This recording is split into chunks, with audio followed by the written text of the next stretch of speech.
ভাইরা আমার, সব মিলিয়ে আল্লাহর কাছে 100 ভাগ দয়া নাই, আল্লাহর কাছে 200 ভাগ দয়া নাই। আমি বোঝানোর জন্য বলছি, আমার আল্লাহর কাছে কত কোটি কোটি গুণ দয়া মায়া আছে, আমি বলে শেষ করতে পারবো না। তবে বোঝানোর জন্য একটা কথা বলছি, আমার আল্লাহর কাছে দয়া আছে 100 ভাগ, আর ওই 100 ভাগ দয়ার ভিতর থেকে তামাম পৃথিবীর সমস্ত মখলুকের দিয়েছে 1 ভাগ। এতে সরকুকুর, বাঁদর, ছুঁচো, ইঁদুর, হাঁস, মুরগি, ছাগল, ভেড়া, বকরি, এমনি করে তামাম পৃথিবী যত মখলুক আছে সবার 1 ভাগ। ওর ভিতরে মানুষেরও দিয়েছে ওই 1 ভাগের ভিতরে। আল্লাহর কাছে রয়েছে 99 ভাগ। তাই বাপ 5 বার ডেকে ইট মারছে, 6 বার ডেকে বাটকারা ছেলে মারছে, 8 বার ডেকে তেজ্য পুত্র করছে। আল্লাহ বলে, বান্দা, আমি আমার বান্দার প্রত্যেক দিন 5 বার করে ডাকি, 5 বার করে ডাকি, 5 বার করে ডাকি। ওরা আসে না, ওরা পেশাব করে, পানি লাই না, আজান হলে মসজিদে যায় না, দোকানে বসে থাকে, ক্যারাম বোর্ড খেলে, গালাগালি করে, হাঁকা চেল্লা করে। আমি আল্লাহ তবু ওদের দিকে তাকিয়ে রয়েছি, পঙ্গু করে দেইনি, জবান বন্ধ করে দেইনি, অবল করে দেইনি। আমি আল্লাহ ওর পঙ্গু লুলো করে দেইনি। আমি আল্লাহ রাব্বুল আলামিন ওর অন্ধ করে দেইনি। আমি তাকিয়ে আছি দয়াময়। যদি একটা বার আমার বাড়ি এসে বলে, আল্লাহ গো আমি ভুল করেছি, অন্যায় করেছি, আর করব না, আমি আল্লাহ ওর তামাম জীবনের গুনাহ খাতা মাফ করে দিয়ে আমি আল্লাহ আমার কুদরতি কোলে তুলে নেব। তাহলে আল্লাহ কবার ডাকছে বাপ? একটু কথা বলেন। 5 বার বাপ ডেকেছে, 5 বার। বাপ যদি ছেলের 5 বার ডাকে, ছেলে যদি না শোনে, না আসে, কথা যদি না শোনে, বাপ রেগে যাবে না খুশি হবে? রেগে যাবে। এইবারে একটা ছোট্ট মিসাল দেই। আমরা জেনাখোর, আমরা অনেকে আছি মদখোর, তারিখোর, সুদখোর, আলটেলা, বন্ধনখোর, এটা খোর সেটা খোর। সব খবর আল্লাহ জানে না? জানে না? এখন আল্লাহ মালিক আমাদের উপরে রেগে আছে না নাই? এইবারে 6 নম্বর সোনাখালী, আর একটা কোন নম্বর আছে? 4 নম্বর সোনাখালী। এই 6 নম্বরের আর 4 নম্বরের দুটো ছেলে ঘুষি করছিল। একজনের নাক উবড়ে গেছে, আর একজনের দাঁত ভেঙে গেছে। গ্রামের লোক দেখতে পেয়ে দুজনকে ছাড়িয়ে দিয়েছে। 6 নম্বর সোনাখালীর ছেলে বলছে, তুই যদি জীবনে 6 নম্বরে আসিস, আমি তোর মাথা কেটে নেব। 4 নম্বরের ছেলে বলছে, তুই যদি 4 নম্বরে যাস, তোর মাথা কেটে নেব। এখন দুজনা ভয়তে কেউ কারুর বাড়ি যায় না। হঠাৎ করে 6 নম্বরের ছেলেটা, ও তো বাজারে যেতে হবে, বিরাট বিপদে পড়েছে। এখন বলছে, মাথা কেটে নেবে নাকি? শুনেছি নিজে মুখ দিয়ে বলেছে, মাথা কেটে লাইলি ওর বাড়ি যাই বলে সোজা এসে বাড়ি এসে বলছে, আসসালামু আলাইকুম। ও দেখে বলছে, উরি তুই আমার বাড়ি? দাঁত হচ্ছে ভেঙে গেছে, দাঁত গালে নেই। তো বলছে, তোর বাড়ি এসছি মরবো বলে, কারণ তুই নাকি গায়ে হাত দিয়ে রেখেছিস। মার মার দে, মেরে দে। ও মারবে। ও তখন দাঁড়িয়ে দাঁড়িয়ে বলছে যে, তুই শুধু আমার বাড়ি আসবি বলে বেঁচে গেছিস। ও কি বলছে? তুই শুধু আমার বাড়ি আসবি বলে বেঁচে গেছিস। রাস্তায় যদি দেখা হতো, তোর মাথা ঘাট থেকে নামিয়ে দিতাম। আল্লাহু আকবার। ও তখন বলছে যে, তাহলে আমি যাই, বাজারে যাবো, বহুদিন যাইনি, ভাই 1 মাস হয়ে গেল। তা বলছে, গিন্নি বলছে, চা করতে। দেখেন, যার মাথা কেটে দেবে তার চা করে দিচ্ছি। আমরা সুদখোর, গাঁজাখোর, জেনাখোর, চোর, মদখোর, পাত্তাখোর, হাড়িয়াখোর, আমরা যদি আল্লাহর বাড়ি যাই, যে আল্লাহ আমাদের উপরে রেগে আছে। এত খোর, রাতের খোরের খবর আল্লাহ জানে, দিনের খোরের খবর আল্লাহ জানে, দিঘার খবর আল্লাহ জানে, বকখালির খবর আল্লাহ জানে, মাঠের খবর আল্লাহ জানে, কুঁজির খবর আল্লাহ জানে, ক্যালভার্টের রোদের খবর আল্লাহ জানে, স্কুলের সিঁড়ির খবর আল্লাহ জানে। ও কলিজার টুকরারা রে, এত অন্যায় করেছি, আল্লাহ আমাদের উপরে বিরাট রেগে আছে। দুনিয়ার মানুষ সর্বগুণ, হাঁস, মুরগি, ছাগল, ভেড়া, বকরির সবার যদি 1 গুণ থাকে, আল্লাহর কাছে 99 গুণ আছে। 1 গুণে যদি মাথা কেটে নেব বলে তার ক্ষমা করে দেয়, আল্লাহর কাছে 99 গুণ আছে। আমরা কোটি অন্যায় করে আল্লাহর বাড়ি গিয়ে যদি বলি আল্লাহ হয় মাথা কেটে দেন আর নাই ক্ষমা করে দেন, আল্লাহ বলে বান্দা তুই আমার বাড়ি এসে গেছিস, আমি তোর মাথা কেটে দেব না, আমি তোর জাহান্নামে দেব না, আমি আল্লাহ তোর কুদরতি কোলে তুলে আমি আল্লাহ তোর বেগুনাহ মাসুম করে দিলাম। একটুখানি যাওয়া যাবে না আল্লাহর বাড়ি মাঝে মাঝে? আমাদের কেউ নাই, একমাত্র আল্লাহ ছাড়া। বিশ্বাস করুন ইয়াউমা ইয়াফিরুল মার'উ বিনাকি ওয়া উম্মিহি ওয়া আবিহি ওয়া সাহিবাতিহি ওয়া বানি। কোরআন যদি সত্য হয়, এতগুলো চ্যানেল চলছে, এগুলো আবার কালকেরে ছাড়বে, ঘুরে ওয়াচ করার কাজ নাই, ওদিকে আবার লক্ষ্য রাখতে হচ্ছে, ভুল হলে লোক ফোন করবে। এই কথা ঠিক না? এই চ্যানেল ফ্যানেল যদি না থাকে তো হুড়ে ওয়াচ করবো, লোক পাগলা হয়ে বাতা খাবে, যদি আরো বলো আমি উড়িয়ে দেবো তো। হ্যাঁ, কিন্তু এই যে বিপদ, এই সামলাবো না আপনাদের সামলাবো? ওয়াজ কিন্তু পুরো পৃথিবীর লোকের সামনে হচ্ছে। বলো ওয়াজ কোথায় হচ্ছে? পুরো পৃথিবীর মানুষের সামনে। এই জন্য এগুলো থাকলে আমাদের খুব সাবধান হয়ে ওয়াজ করতে হয়, ঘোড়া কাজ না। তাহলে ছেলে, মা, বাপ, ছেলে, মেয়ে, একটু বোঝার চেষ্টা করবেন, এরা কি আপনার পরিচয় দেবে? কি যারা বলেন দেবে? এখন তো ছাড়তে পারবেন? পরিচয় দেবে না, কোরআন শরীফ ছাড়তে পারবেন? শোনেন, এই ছেড়েছিল যারা, তারা হলেন আসহাবিকান নুজুম। তারা কারা? আসহাবিকান নুজুম। খুব গভীর ভাবে কথাটা বোঝার চেষ্টা করবেন। বিআইহিম ইক্তিদাইতুম ইহতিদাই, ভালো করে বোঝেন। আচ্ছা, আমরা যে কজন আছি, জীবনের চেয়ে বেশি রাসূলুল্লাহর একজন ভালোবাসি হাত তুলে দেখাতে পারবে?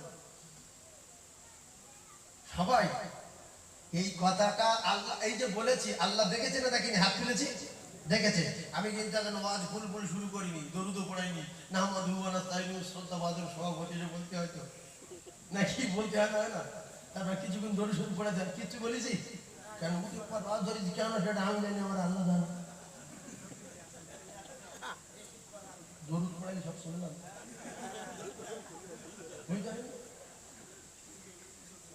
সেই জন্য আমি এলাকার সন্তান হয়ে আপনাদের হাত ধরে করে দুটো পায়ে ধরে বলছি, কিছুক্ষণের মধ্যে চূড়ান্ত গতিতে ওয়াজ হবে।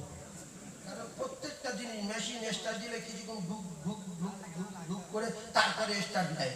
প্রত্যেকটা মেশিন, আমার মেশিন আস্তে আস্তে করে শুরু করতে করতে করে যখন ফুল ফুল শুরু হয়ে যাবে, আচ্ছা আমি ঠেকান যাবে, একটু পরে শুরু হবে। তো একবার দরুদ পড়ে আর শুরু করবো, আপনারা দরুদ পড়বেন একবার, রহমত পাবেন কটা? 10টা। ওয়াহিদাতান, একবার। সাল্লাল্লাহু আলাইহি ওয়াসাল্লাম 10টা। বলুন সুবহানাল্লাহ। চিল্লে বলেন সুবহানাল্লাহ। একবার তাকবীরে ধ্বনি দেন, নারে তাকবীর। আল্লাহ এই মাহফিলকে কবুল করেন, বলেন আমিন।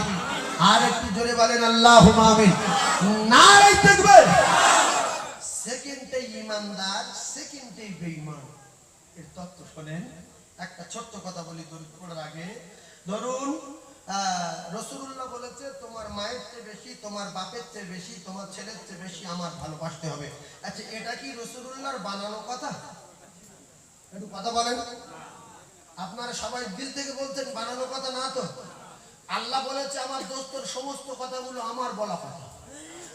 আমার দোস্ত একটা কথা বানায়নি, একটা কথা বানায়নি। এখন এখানে যদি আমরা রাসূলুল্লাহকে ছেলে মেয়ের চেয়ে বেশি ভালোবেসে থাকি, ছেলে মেয়েকে বেশি ভালোবেসে থাকি, তাহলে ছেলের যদি 1 বিঘা জমি দেই, নবীর দিতে হবে 24 কাঠা, 2-3 কাঠা করে বেশি দেবো, কারণ যার বেশি ভালোবাসি তার বেশি দিতে হবে। এইবারে তখন আপনারা বলবেন যে আমি ধর্মই নেই, ভালোবাসি কিন্তু জমি জায়গা না, ভালোবাসি। তাহলে এটা সত্য কথা বলছি না মিথ্যা কথা বলছি? না, মিথ্যা কথা। ভালোবাসি ছেলের চেয়ে বেশি, তাহলে ছেলের 1 বিঘা, নবীর 1 বিঘা 5 কাঠা, এইটা হলো সত্য কথা। এটা সত্য কথা না? কিন্তু ভালোবাসি মুখে, দিলে জায়গা দেই না। ভালো করে বুঝবেন। এরপরে ছেলের চেয়ে বেশি ভালোবাসেন নবী, ভালো করে বোঝেন। ছেলের চেয়ে যদি বেশি ভালোবাসেন, তাহলে রাসূলুল্লাহর কথা মতো আপনার ছেলের যদি 1 কাঠা জমি দেন, নবীর 2 কাঠা, আর আপনার ছেলের যদি 1 বিঘা দেন, নবীর 1 বিঘা 5 কাঠা, আর আপনার ছেলের যদি 1 লাখ টাকা দেন, নবীর দিতে হবে 1,10,000। আর যদি বলে এরকম কেউ করেছে, এটা মনে মনে প্রশ্ন হয়। ভালো করে বোঝার চেষ্টা করুন কে কে করেছে কে না করেছে, একটুখানি বোঝার চেষ্টা করুন। আবু জেহেল রাসূলুল্লাহর বাড়ির গায়ে বাড়ি, ও মুসলমানের ছেলেরা, যুবকেরা, জওয়ানেরা, এক গ্রামের লোক, এক পাড়ার মানুষ, একই জায়গায় থেকে একজন হলো পৃথিবীর এক নাম্বার ইমানদার, আর একজন হলো পৃথিবীর শ্রেষ্ঠ বেঈমান। ওই বেঈমানটার নাম আবু জাহল, আর পৃথিবীর এক নাম্বার ইমানদারের নাম হযরত সিদ্দিক আকবর রাদিয়াল্লাহু তাআলা আনহু। একবার জোরে বলুন সুবহানাল্লাহ। রাসূলুল্লাহর স্ত্রী, প্রথম স্ত্রী যিনি, তিনি হলেন হযরত মা খাদিজাতুল কুবরা রাদিয়াল্লাহু তাআলা আনহা। রাসূলুল্লাহ বলেছেন, আমার খাদিজা तमाम পৃথিবীর এক নাম্বার। আরো একবার জোরে বলুন সুবহানাল্লাহ। এইদিকে রাসূলুল্লাহ সাহাবী আবু বকর সিদ্দিক এক নাম্বার, ওদিকে রাসূলুল্লাহর স্ত্রী খাতুনে জান্নাতের মা ফাতেমা तमाम পৃথিবীর এক নাম্বার। ফাতেমার মা মা খাদিজা तमाम পৃথিবীর এক নাম্বার। এদিকে জান্নাতের এক নাম্বার খাতুনে জান্নাত ফাতিমা, আর ওদিকে জান্নাতের এক নাম্বার, জান্নাতের নাম্বার খাতুনে জান্নাত ফাতিমার দুই কলিজার টুকরা, একজনের নাম ইমাম হাসান, অপরজনের নাম ইমাম হুসাইন রাদিয়াল্লাহু তাআলা আনহুমা। এই দুজনা হলো জান্নাতের জওয়ানদের সরদার হবে। আর এই দুজনের মা রাসূলুল্লাহ বলেছেন সমস্ত জান্নাতি নারীদের সরদারিনী হবেন। আর এই সরদারের মা হযরতে মা খাদিজাতুল কুবরা तमाम পৃথিবীর এক নাম্বার। দুনিয়ার জমিনে বেঁচে থাকতে থাকতে আল্লাহ পাক খাদিজার জন্য আল্লাহর জান্নাতে বাড়ি বানিয়ে দিয়েছিল। ঘরের সংবাদ রাসূলুল্লাহ দিয়ে দিয়েছে যে তোমার জন্য আল্লাহর জান্নাতে বাড়ি তৈরি হয়ে গেছে। আর কিতাবের ভিতরে এসেছে মা খাদিজাকে আমার আল্লাহ পাক সালাম বলেছিলেন পৃথিবীর জমিনে। জোরে বলুন সুবহানাল্লাহ। কায়দা কাটা শুনে যারা এরকম হলো কি করে, এরা এরকম হলো কি করে, এ লোকটা ভ্যান চালাতো, চারতলা বাড়ি করলো কি করে, তারপর শুনলো যে একটা ব্যবসা করে, ওই ব্যবসাটা করে আমার নিজের চারতলা বাড়ি করার ইচ্ছা জাগে না জাগে না? জোরে বলেন। যে আমার সামনে ভ্যান চালাতো, চারতলা বাড়ি করলো কি করে, ওই ব্যবসা আমি করবো। বুঝতে পারছেন না? দেখছে মুদিখানার দোকান চালিয়ে গ্রামে 1 কোটি টাকার মালিক, আমার তো 50 লাখ হবে, মেরিও পাশে মুদিখানার দোকান খুলেছে, খুলেছে না খুলেনি? বলছে অটো চালিয়ে 2 তলা বাড়ি করেছে, আমার ছেলের অটো কিন্তু হতে 1 তলা হবে। তাহলে ইমানদার পৃথিবীর 1 নাম্বার যে হয়েছে কি করে? তিনি যদি পৃথিবীর 1 নাম্বার হয়, আমরা তো 1000 নাম্বারের ভিতরে একজন হতে পারবো। সেইটা আমি বলবো, ভালো করে বোঝার চেষ্টা করবেন। আপনারা শিক্ষিত মানুষ, জ্ঞানী মানুষ, বুদ্ধিজীবী, কি করে আবু বকর সিদ্দিক পৃথিবীর 1 নাম্বার হলো, আর কি করে মায়েদের ভিতরে মা খাদিজাতুল কুবরা পৃথিবীর 1 নাম্বার হলো, কি করে খাতুনে জান্নাত ফাতিমা জান্নাতের 1 নাম্বার হলো। ও মুসলমানেরা, যুবকেরা, জওয়ানেরা, আমরা যদি তাদের স্মরণ করতে পারি, রাসূলুল্লাহ জানিয়েছেন বিআইহিম ইক্তিদাইতুম ইহতিদাইতুম, তোমরা হেদায়েত পেয়ে যাবে, গ্যারান্টি গ্যারান্টি গ্যারান্টি। জোরে বলুন, আরো জোরে বলুন সুবহানাল্লাহ। একবার চিল্লে তাকবীরে ধ্বনি নারায়ে তাকবীর, আর একবার দরুদ শরীফ আল্লাহুম্মা জোরে সাল্লি আলা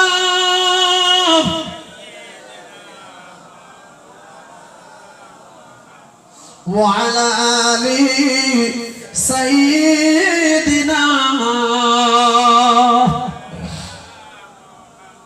শিশু মুসাকে ভাসিয়ে দিলেন ওই মিশর নীল দরিয়ায়, শিশু মুসাকে ভাসিয়ে দিলেন ওই মিশর নীল দরিয়ায়, আর যাহার ভয়ে ভাসিয়ে দিলেন উঠল তাহার কিনারায়। আর ফেরাউন বলে ও আসিয়া, এই এলো মোর দুশমন, যারা দেহ মনে ভাঙবে আমার এই সিংহাসন। আল্লাহুম্মা খুব মহব্বতে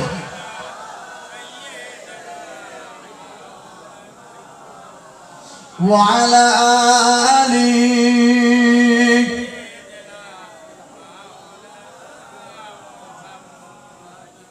বিশ্বাস দেখে ঈমান কারে বলে দেখে ভাই একটা ঘরের ভিতরে দুটো মানুষ এই ওয়াজটা মুখস্থ করে নেন একটা ঘরের ভিতরে কটা মানুষ দুটো মানুষ একজন মানুষ রাসূলুল্লাহ একজন মানুষকে রাসূলুল্লাহ এই সোয়াদ একদম সাদা ভাষায় বলছি মুখস্থ করে নেন একটা ঘরের ভিতরে দুটো মানুষ একজন মানুষ রাসূলুল্লাহ আর একজন মানুষ শেরে খোদা আলী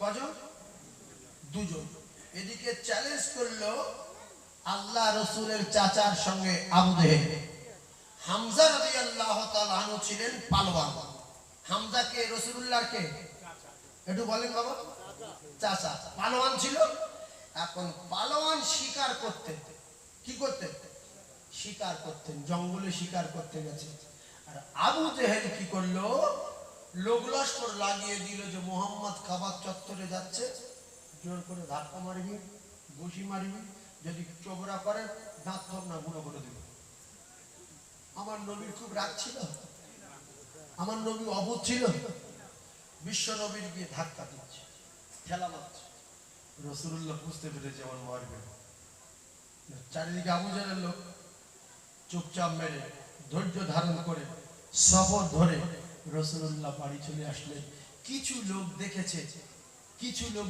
যেমন কিছু মানুষের ইচ্ছা হয় যে ওই পার্টিটা করি কিন্তু আবার এই পার্টির চাপে সেই পার্টিটা করতে পারে কিছু লোক ভাবছে যে আমি কংগ্রেস করব কিন্তু আরএসপির লোক বলছে যে কংগ্রেস যদি করে ও জবাই করব ও তখন ভয়তে করতে পারছে না এরকম ঘটনা ঘটে তো কিছু লোক ভাবছে আমি মুহাম্মাদের কলেমা পড়ব আবু জেহেল বলছে যে কলেমা পড়বে তার দাঁত গুঁড়ো হয়ে যাবে তো রাসূলুল্লাহ যখন ধাক্কা দিচ্ছে মারছে কিছু মানুষের দিলে দয়া হলো যে বাচ্চা ছাড়া 10 ভাই 11 ভাই 10 ভাই আর এই একটা ভাই নাই মারা গেছে আব্দুল্লাহ সে ভাইটা রাসূলুল্লাহর কি হবে আব্বা কিন্তু আর তো 9 জন বেঁচে আছে ছেলেটা সব সময় মারে খুব ভালো করে বুঝলেন তো হামজা রাদিয়াল্লাহু তাআলা আসার পরে কাবা চত্বরে ওই দৃশ্য দেখে রাসূলুল্লাহর চাচা হামজাকে কিছু মানুষ বললেন হামজা তোর ছোট ভাই মারা গেছে আর এই মুহাম্মদ ভাইটা